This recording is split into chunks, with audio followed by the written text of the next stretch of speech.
కపిలేశ్వరం నూజివీడు జమీందారు రాజారావు వెంకటకుమార మహిపతి సూర్యరావు బహదూర్ రాణి చినమాంబాదేవి మూడో కూతురుగా 1917 మే 2న సీతాదేవి జన్మించారు. 1935లో ఉయ్యూరు జమీందార్ మేకా రంగయ్య అప్పారావు బహదూర్ను వివాహం చేసుకున్నారు. వీరికి రాజాయం విద్యుత్ కుమార్ అప్పారావు అనే కుమారుడు ఉన్నాడు. ఉయ్యూరు రాజాతో కలిసి సీతాదేవి గుర్రపు పందాలకు హాజరయ్యేవారు. ఆమె హైదరాబాద్ 7వ నిజాం కోడలు యువరాణి అయిన నీలోఫర్ కి సన్నిహిత స్నేహితురాలు. బరోడాకు చెందిన మహారాజా ప్రతాప్ సింగ్ గైక్వాడ్ ఆనాటికి దేశంలోనే అత్యంత ధనవంతుల్లో ఒకరు. ఆయన విలాసవంతమైన జీవితం గడుపుతూ ఉండేవారు. ఆయనకు గుర్రపు పందాల మీద విపరీతమైన ఆసక్తి ఉండేది.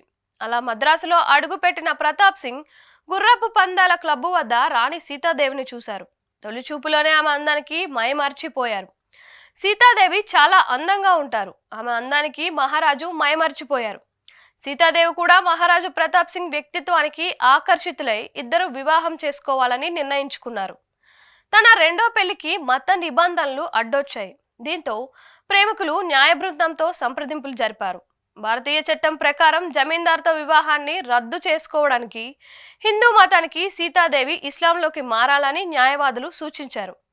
ఆమె మతం మారిన తర్వాత గైక్వాడ్ను 1943లో తన రెండో భార్యగా పెళ్లి చేసుకున్నారు. ఆ తర్వాత కొన్ని రోజులకు మళ్ళీ హిందూ మతంలో కలిశారు. ఆ వివాహంపై అప్పట్లో బ్రిటిష్ వైస్రాయ్ నుంచి కూడా అనేక అభ్యంతరాలు వ్యక్తమయ్యాయి. అయితే చట్ట ప్రకారం తొలి వివాహం రద్దు చేసుకున్న తరువాతనే ఆమెకు రెండో వివాహానికి అడ్డంకులు ఉండవని, రాజ్యంలోని చట్టాలకు రాజుకు మినహాయింపు ఉంటుందని వాదించారు. అయితే అప్పట్లో సీతాదేవిని మహారాణిగా గుర్తించేందుకు బ్రిటిష్ ప్రభుత్వం అంగీకరించలేదు. ప్రోటోకాల్ ప్రకారం ఆమెను రాజ్యంలోని మహారాణులను పిలిచే హర్ హైనెస్ గా సంబోధించకూడదని నిర్ణయించారు. అయితే సీతాదేవి రాకతో ప్రతాప్ సింహరావు కుటుంబంలో గందరగోళం నెలకొంది. ప్రతాప్ సింహరావు మొదటి భార్య శాంతాదేవితో సీతాదేవికి పొసగలేదని చెప్పారు. ఈ క్రమంలోనే 1945లో వారికి వారసుడు షాయాజీరావు గైక్వాడ్ జన్మించారు. అదే సంవత్సరంలో ఆమె మొనాకోలోని మాంటీకార్లోకి వలస వెళ్లారు. అప్పటికే మాంటీకార్లో నగరం విలాసవంతమైన జీవితాలకు, క్యాసినో సహా అనేక జూద క్రీడలకు కేంద్రంగా ఉండేది. గైక్వాడ్ తరచుగా మొనాకోకు వచ్చి బరోడా నుంచి కొంత సంపదను తరలించేవారు. మహారాణి ఈ సంపదలకు సంరక్షకురాలుగా వ్యవహరించేవారు. ఇక దేశానికి స్వాతంత్రం రావడం, సంస్థానాలను భారత ప్రభుత్వం విలీనం చేసుకోవడంతో ఆమె అక్కడే స్థిరపడ్డాడు. మాంటీకార్లకు తరలించిన ఆభరణాల్లో 4 ముత్యాల తివాచీలు, ప్రసిద్ధ బరోడా ముత్యాలతో తయారు చేసిన 7 తీగల నెక్లెస్, విలువైన వజ్రాలు ఉన్నాయి. రెండో ప్రపంచ యుద్ధం ముగిసిన తరువాత వివిధ దేశాల్లో పర్యటించిన ఆ జంట 2 సార్లు అమెరికాకు కూడా వెళ్లారు. ఆ సమయంలో పెద్ద మొత్తంలో ఖర్చు చేసినట్లు చెప్తారు. తమ విలాసవంతమైన జీవన ఖర్చుల కోసం బరోడా సంస్థాన భాండాగారం నుంచి రుణం కూడా తీసుకున్నట్లుగా చెబుతారు. బరోడా సంస్థానం నుంచి తీసుకున్న అప్పులకు గాను భారతదేశంలో విలీనం తర్వాత కేంద్ర ప్రభుత్వం చెల్లించిన రాజాభరణం నుంచి 8 మిలియన్ అమెరికన్ డాలర్లు, అంటే నేటి కరెన్సీలో సుమారు 6.5 కోట్లు మినహాయించుకున్నట్లు చెబుతారు. మొనాకోలో స్థిరపడి అక్కడ విలాసవంతమైన జీవితం గడుపుతున్న మహారాజా ప్రతాప్ సింగ్ గైక్వాడ్ను 1951లో భారత ప్రభుత్వం సంస్థానాధిపతి హోదాను తొలగించింది.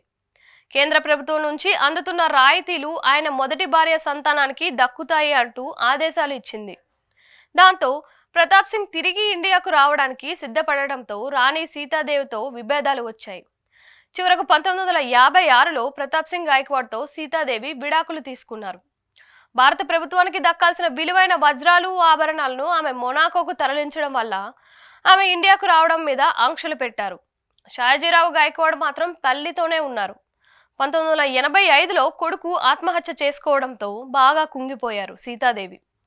1989 ఫిబ్రవరి 15న ఆమె మరణించారు. దేశంలో అత్యంత విలాసవంతమైన జీవనం గడిపిన మహారాణిగా ఆమెను చరిత్రకారులు పేర్కొన్నారు. అత్యంత సౌందర్యవతి అని కూడా కీర్తించారు. వారికి అప్పట్లోనే సొంతంగా ఎయిర్జెట్ ఉండేది. విలువైన సంపదకు వారసురాలు కావడంతో ఖర్చులకు వెనకాడేది కాదు. వివిధ దేశాల్లో పందాలకు వెళ్లేవారు. చివరకు ఆమె భారతదేశం వచ్చేందుకు అవకాశం లేకపోవడంతో బంధువులను కలిసేందుకు కొలంబో వెళ్లేవారు. ఆ తరువాత లండన్ వెళ్లిపోయారు. ఆమె మరణించిన తరువాత తన ఆస్తి అక్క కూతురు ఆనంగా రేఖాదేవికి అప్పగించారు. ఇంతటి విలాసవంతమైన జీవితం గడిపిన వ్యక్తులు బహుశా దేశ చరిత్రలోనే మరొకరు ఉండరని పరిశోధకులు చెప్తున్నారు.